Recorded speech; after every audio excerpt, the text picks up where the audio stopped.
మనస్ఫూర్తిగా చేసే సాధన అద్భుత ఫలితాలను ఇస్తుంది అనడానికి నిదర్శనం భాగవతంలోని ఆసక్తికర కథనం. ఒకానొక బ్రాహ్మణుడు ఒక సంపన్నుని ఇంటి యందు భాగవత ప్రవచనం చేస్తున్నారు. అదే సమయంలో ఒక దొంగ ఆ ఇంట్లోకి ప్రవేశించి ఒక మూల దాక్కున్నాడు. సరిగ్గా అదే సమయానికి ఆ బ్రహ్మ ముందు చిన్న కృష్ణుని గురించి చెప్తున్నారు. భాగవతంలో కృష్ణుడు వేసుకున్న ఆభరణాల వర్ణన జరుగుతుంది. తల్లి యశోద గారాల తనయుడు అయినటువంటి కృష్ణుడికి ఏమి నగలు వేసి పంపించేదో అని వివరించి చెప్తున్నారు. ఇంట్లోకి ప్రవేశించగానే బంగారం నగలు అనేసరికి ఆ దొంగ చాలా ఉత్సాహంగా ఆ బ్రాహ్మణుడు చెప్పే మాటలు వింటున్నాడు. అది వింటూ ఎంతలా లీనమయ్యాడంటే భాగవత ప్రవచనం పూర్తి అయ్యేదాకా ఉండి బాలకృష్ణుడు కనిపిస్తే ఆ నగలు దొంగిలిద్దాము అనుకునేంతగా లీనమై వేచి చూస్తున్నాడు. అలా బంగారు నగల గురించి ఆలోచిస్తూ అసలు ఆ కృష్ణుడి జాడ బ్రాహ్మణుడికి తెలుస్తుంది అనుకుని దానికోసం ఆ బ్రాహ్మణుడి వెంట పడ్డాడు. ఆ బ్రాహ్మణుడు దొంగను చూసి భయపడి నా దగ్గర ఏమీ లేదని చెప్తాడు. అప్పుడు దొంగ, మీ దగ్గర ఉన్న డబ్బుకి నేను ఆశపట్టలేదు, మీరు ఇందాక వర్ణించి చెప్పారు కదా, ఆ నగలు ధరించిన కృష్ణుడు ఎక్కడుంటాడో చెప్పండి అని అడిగాడు. అప్పుడు ఆ బ్రాహ్మణుడు ఆలోచించి, బృందావనంలో యమునా నది తీరం దగ్గరకు రోజు 2 పిల్లలు వస్తారు. వారిలో ఒక పిల్లవాడు నల్లమబ్బు రంగులో ఉండి పిల్లన గ్రోవ్ వాయిస్తుంటాడు. ఇంకో పిల్లవాడు తెల్లగా ఉంటాడు, తెల్లటి పట్టు వస్త్రం ధరించుంటాడు.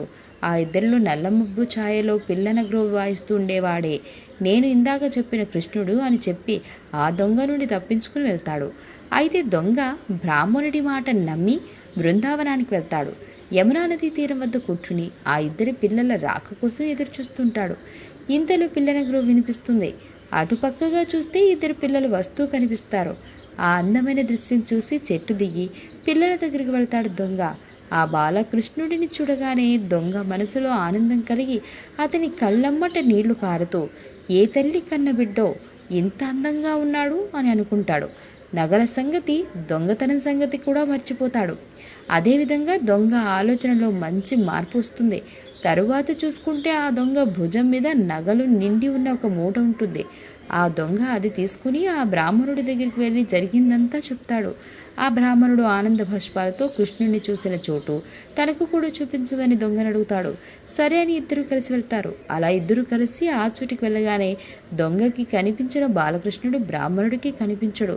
అప్పుడు ఆ బ్రాహ్మణుడు బాధపడి నిరాశతో కృష్ణుడిని నిలదీస్తాడు.